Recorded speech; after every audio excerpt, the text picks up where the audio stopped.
Good evening, everyone. I am Puchilu Balu. Welcome to the JNN News. And now, here are the main points. Jamaica still reeling from effects of Hurricane Melissa.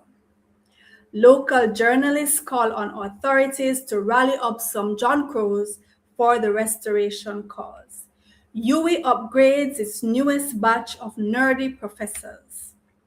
Leptospirosis outbreak following Hurricane Melissa, and popular DJ Barry G has died.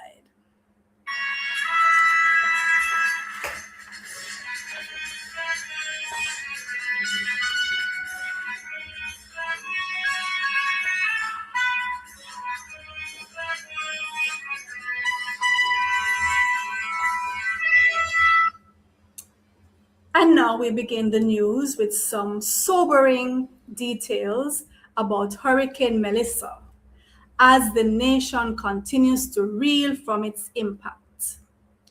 The strongest Atlantic hurricane on record to make landfall and tied in intensity with the 1935 Labor Day hurricane, Hurricane Melissa was a Category 5 superstorm, packing winds of over 185 miles per hour, up to 17 inches of rain, and storm surges of up to 12 meters or 39 feet in some areas. The Bullbucker and Duppy Conqueror storm made landfall in southwest Jamaica on Tuesday, October 28, with a pressure of 892 millibars and sustained winds that could lick you for six. Melissa was a very slow-moving, sit-down-pan-it-long storm, causing persons to speculate that she could not be a young girl, as her name suggests. Melissa decided that she was not going to come quick, and everybody knows that young girl come quick and big woman take long. As customary, many Jamaicans rushed to the supermarkets and shops and stripped the aisles bare. There was not a bread, bun, or bulla in sight, or even some cream crackers. The one lucky thing was that Melissa hit right after payday, and so most people were able to draw their rent money and divert the funds from their JPS, NWC, and phone bills to stock up for the hurricane.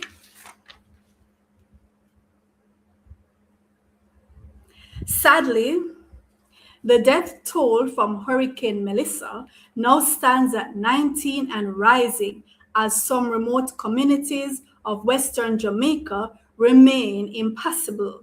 It has been reported that some residents of these cut-off communities have started to burn the bodies of friends and neighbors who succumbed to the storm in a desperate attempt to control the stench of the rotting bodies and the imminent threat of disease.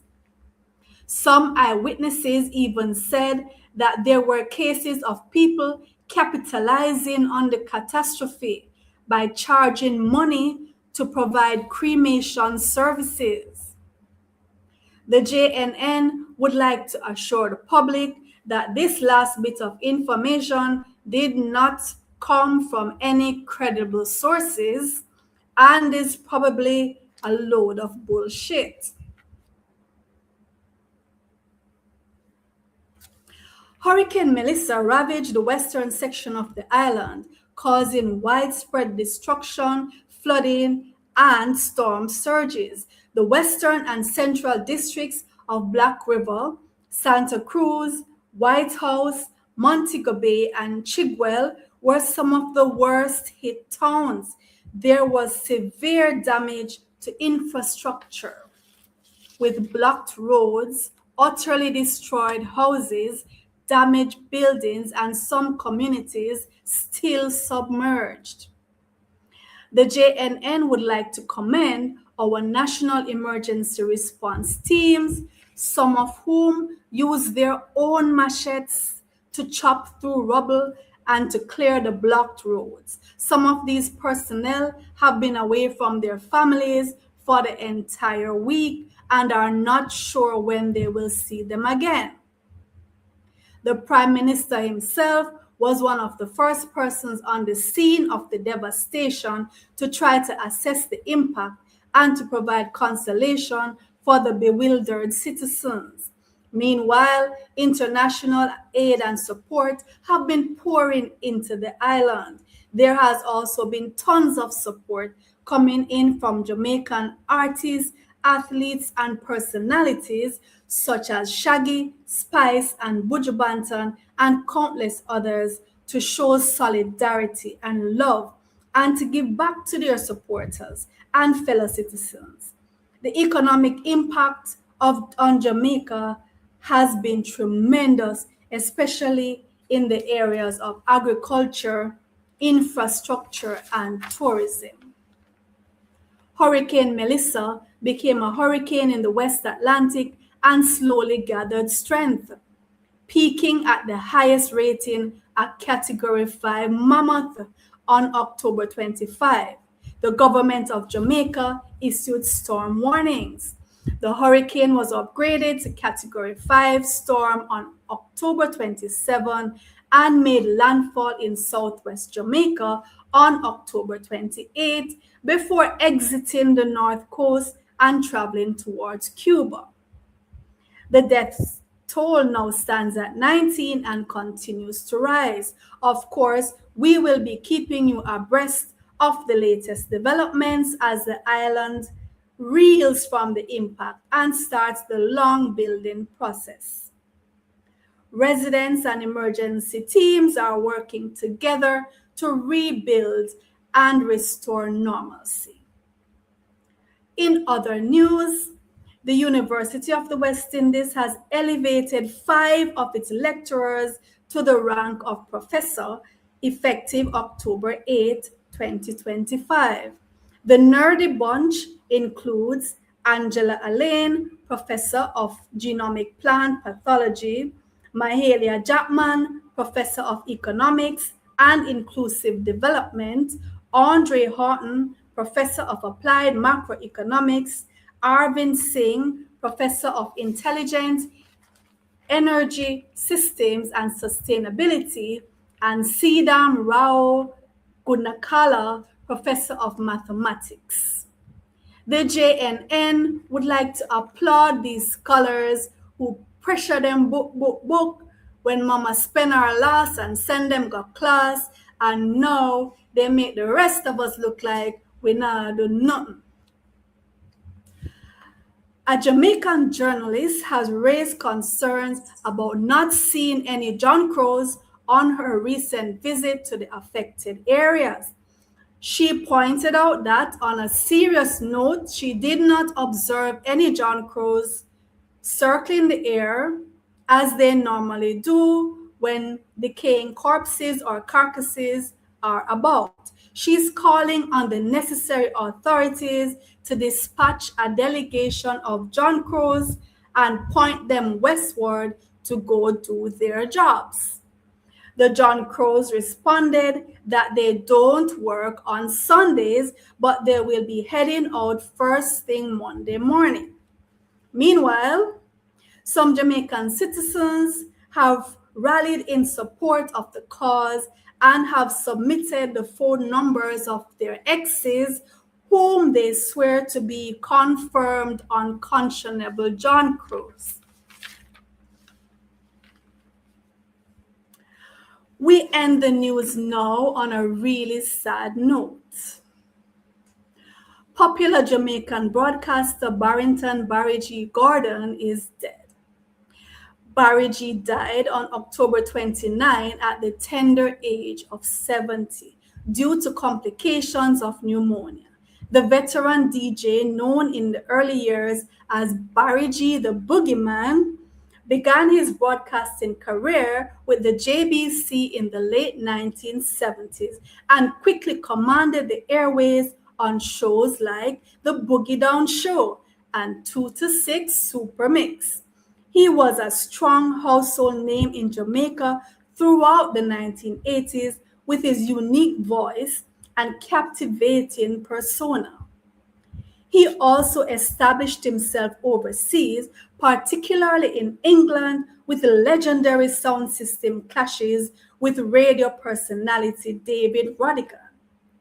Barry G died at the Savannah Lamar Hospital in Westmoreland just one day after Western Jamaica was practically decimated by Hurricane Melissa. Barry G was awarded the Order of Distinction in 2010 for his service to broadcasting.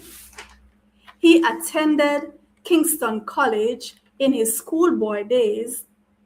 Barry G worked at several radio stations, including the JBC, RJR, Power 106, KLAS FM, Hot 102, and an 11-year tenure at Mellow FM in Montego Bay. Barry G, we salute you. What good. I only have one issue with you, Barry G. Just one bone to pick with you, Barry. Listen to me now. The reason why I'm never really, well, we check for you up to about 80%. The 20% mean when you play the song them on the radio and you start the song and then you go stop the song and you go come in and talk over the song. Me never like it, Barry. Me never like it. If you go play the shy lights, you have to play the old shy lights. If you go and play the stylistic, you have to play the old stylistics. Barry, me never like, or you just start the song them and you stop the song in the middle and you go talk. And one little bone me did have with your Barry, the one little thing. But other than that, we're good. We're good. And what good, Barry. I wonder if Roger here say Barry. Hold on.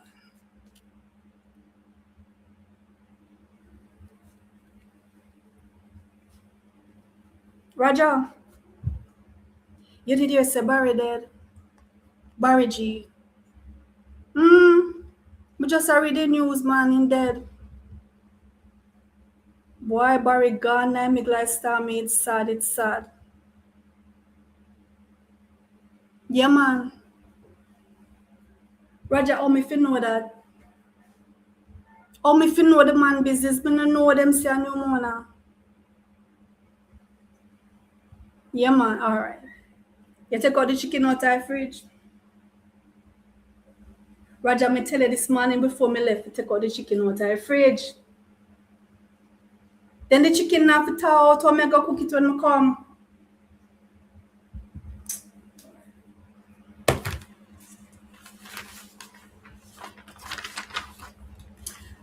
News just in. Jamaica is currently experiencing an outbreak of leptospirosis, a bacterial disease spread through contaminated water and soil, following Hurricane Melissa. As of December 4, 2025, there are 71 suspected, probable, and confirmed cases, with 26 confirmed cases and 12 deaths, 7 of which are linked to the disease. The affected areas include St. James, St. Anne, St. Elizabeth, and St. James reporting the highest number of cases, 15, and St. Anne and St. Elizabeth following closely. The disease is typically transmitted through contact with urine or bodily fluids from infected animals, particularly rodents, livestock, and dogs. Symptoms can be flu-like and might include fever, headache, and muscle pain. Severe symptoms include kidney or liver failure, internal bleeding, and respiratory disease. High-risk groups are farmers, individuals with cuts and bruises, and those exposed to flood waters. The Ministry of Health is advising persons to avoid contact with contaminated water and soil.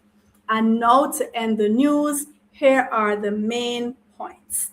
Jamaica still reeling from effects of Hurricane Melissa. Local journalists call on authorities to round up John Crows for the restoration cause. UE upgrades its newest batch of nerdy professors. Leptospirosis outbreak following Hurricane Melissa, and popular DJ Barry G has died.